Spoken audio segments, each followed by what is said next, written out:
ایک مسئلہ اور بھی سمجھ لینا، تو یہ کہ کیا انبیاء کو موت آئی یا نہیں آئی؟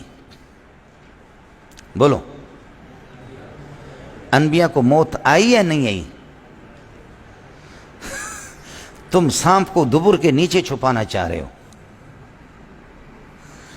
یہ بتاؤ سوائے عیسیٰ علیہ السلام کے انبیاء کو موت آئی یا نہیں آئی؟ تمہاری زبان ایک نہیں ہے بیٹے، انبیاء کو موت آئی یا نہیں آئی؟ جس کو موت آتی ہے اس کو کیا کہتے ہیں؟ جس کو موت جس کے ساتھ قائم ہو جائے اس کو کیا کہتے ہیں؟ میت کہتے ہیں۔ تو 1 منٹ کے لیے تو نبی کو موت آئی نا۔ اب ہمارا اور آپ کا جھگڑا اس میں ہے، سمجھے بھائی جان؟ ہمارا جھگڑا اور آپ پنجبیریوں کے ساتھ جھگڑا کرتے ہیں، ان کو کافر بھی آپ قرار دیتے، قرار دو، آپ کی مرضی ہے، جتنا جوتے برداشت کر سکو۔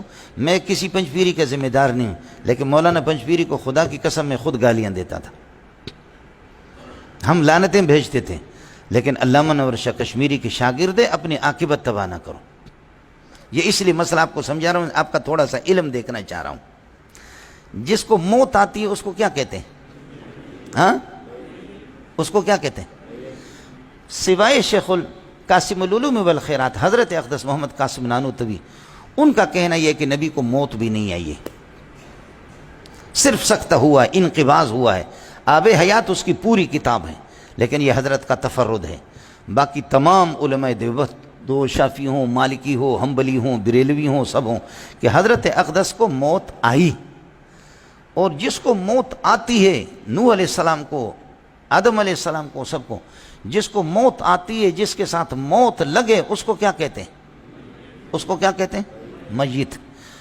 اب آپ کہتے ہیں کہ میت کہنا توہین ہے، تو 1 منٹ کے تحقیر اور اہانت کرنے والے سب ہیں۔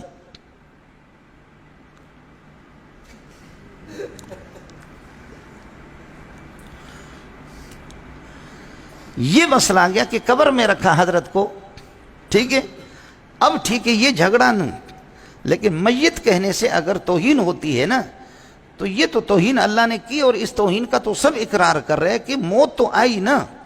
اب جھگڑا ہے کہ آپ کہہ رہے کہ ہم عزت کر رہے ہیں، کہ کہہ رہے کہ وہ زندہ ہے قبر میں، یہ عزت، اور جو اس دنیا والی حیات کو نہیں مانتے وہ توہین کرتے، توہین کافر ہے، لہذا یہ کافر ہے۔ آیا سمجھ میں؟ بولو۔ تو 1 منٹ کے مماتی تو آپ ہیں نا، اس لیے سوچ سمجھ کر کے قدم رکھا کرو۔ یہ مسائل اس قسم کے نہیں ہے کہ جس میں کسی کو تذلیل اور تفسیق کی جائے، اس کا جا کر کے اپنے استاد جی سے جواب لے کر کے آ جانا، کسی سے بھی، وہ ماں کا لال پیدا بھی نہیں ہوا قیامت تک کہ جو جواب دے دے۔ سمجھتا ہے؟ آپ کو سمجھ میں نہیں ہے؟ اس لیے حیات ہے، ٹھیک ہے، لیکن جو اعلیٰ علیین میں مانتے ہیں، اور ادھر اگر وہ کہتے ہیں کہ ہم اس کو حیات دنوی نہیں مانتے، تعلق روح کو مانتے ہیں، حیات دنوی نہیں مانتے۔ آیا سمجھ میں؟ لیکن میت کا اطلاق اگر کسی نے کر دیا تو اس کی ماں کو تم لوگ گالی دے کر کے، تو اپنا سوچو، اب اس کی اصلاح کرو کہ 1 منٹ کے مماتی تو آپ ہیں نا۔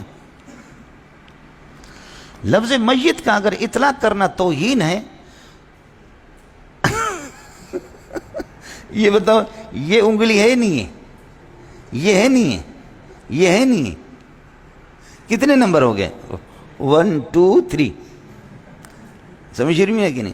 یہ ہاتھ ہے نہیں ہے، یہاں تک ہاتھ ہے نہیں ہے، یہاں تک ہے نہیں ہے، تو کو پنجبیروں میں تو پورا کا پورا گیا، لیکن آپ میں بھی تو تھوڑا سا گیا ہے نا۔ پنجبیروں میں تو پورا کا پورا گھسا ہے۔ اس 1 منٹ کے اندر، اس 1 منٹ کے اندر آپ بھی تو میت کہتے ہیں نا۔ اور 1 منٹ نہیں، 1 سیکنڈ کے لیے خدا کی قسم اگر یہ موت توہین ہے، 1 سیکنڈ کے لیے بھی ہمیں یہ برداشت نہیں ہے۔ اور موت کو توہین کوئی نہیں کہتا۔ الموت جسر یوصل الحبیب الی الحبیب، موت تو یہ ہے کہ محبوب کو محبوب تک پہنچا دیتا ہے۔ سمجھے؟ پھر اگلے والا مسئلہ سمجھو۔ اس لیے میں نے آپ سے عرض کیا، حضرت اقدس کی روح نکل گئی، نکلنے کے بعد 3 دن اس پر رہے، کس پر؟ چارپائی پہ رہے۔ 3 دن کے بعد آپ کو دفن کیا گیا۔ اس 3 دن میں آپ سے کوئی پوچھے کہ یہ چارپائی پر جو آرام فرما رہے ہیں ماذا رایک فیہ حل هو حی ام میت، کیا کہو گے؟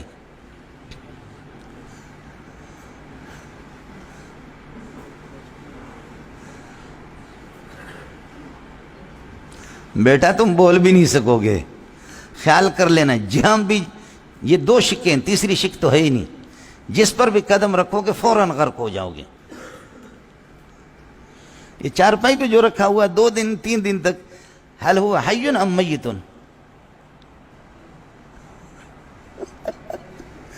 اس لیے اللہ کے لیے حضرت اقدس مولانا محمد منظور نعمانی رحمۃ اللہ علیہ نے فرمایا کہ میں گیا، جب یہ مسئلہ چھڑ گیا تو الفرقان میں 30-35 سال پہلے اس نے مضمون لکھا، فرمایا اللہ کی قسم دونوں علماء اگر ٹھنڈے دماغ سے بیٹھ جائیں تو کوئی جھگڑا نہیں ہے، لیکن پاکستان ہے دارالجھگڑا۔ مولانا محمد منظور نعمانی نے فرمایا جھگڑا نہیں ہے لیکن فریقین ضدی ہے۔ اب آپ دیکھیں نا کہ مجھے تدریس نہیں آتی تو میں نے تو صرف حیات و ممات کا مسئلہ رٹا لگایا، یا میں نے تقلید شخصی کا رٹا لگایا، میں نے قرات خلف الامام کا، میرے مسئلے 3 ہیں۔ اگر میں اس میں صلح کروں، ٹھنڈے دماغ سے بیٹھ جاؤں، کسی سے بات کروں، تو پھر اس کے بعد میں کھاؤں کہاں سے؟ میں تو مناظر اسلام اسی پر تو ہوں نا کہ میں نے 3 مسئلے رٹا لگائے۔ مجھے تدریس نہیں آتی، میں دنیا کا نالائق آدمی ہوں، سمجھے؟ یہ آپ کے جو مناظرین ہیں یہ اغبل اغبیاء، میں سب کی بات نہیں کر رہا ہوں، بعض کی، سمجھے؟ وہ ناکام قسم کے کہ وہ ایک اللہ آپ کا بھلا کر، جیسے میں نے آپ سے عرض کیا نا کہ مولانا عبدالعزیز پٹھان نے ثناء اللہ عمر تسری رحمۃ اللہ علیہ نے جب چھیڑا علامہ انور شاہ کشمیری سے مناظرہ کے لیے، تو حضرت مولانا عبدالعزیز نے کہا اللہ کے بندے، شاہ صاحب تو اتنا بڑا شعر ہے، ثناء اللہ سے تو مناظرہ کر رہا ہے، تو جیتے گا تب بھی ہار گیا تب بھی ہار گیا۔ فرمایا کہ بھئی تو عالم ہے؟ کہا عالم ہوں۔ کہا کہ بس ٹھیک ہے، شاہ صاحب کو چھوڑو، کہیں سے کوئی قرآن مجید کا 1 صفحہ ترکیب کرو، یا میں آپ سے پوچھتا ہوں، تو مجھ سے پوچھ لے۔ ہمارے حضرت فرماتے تھے یہ کوكب نورانی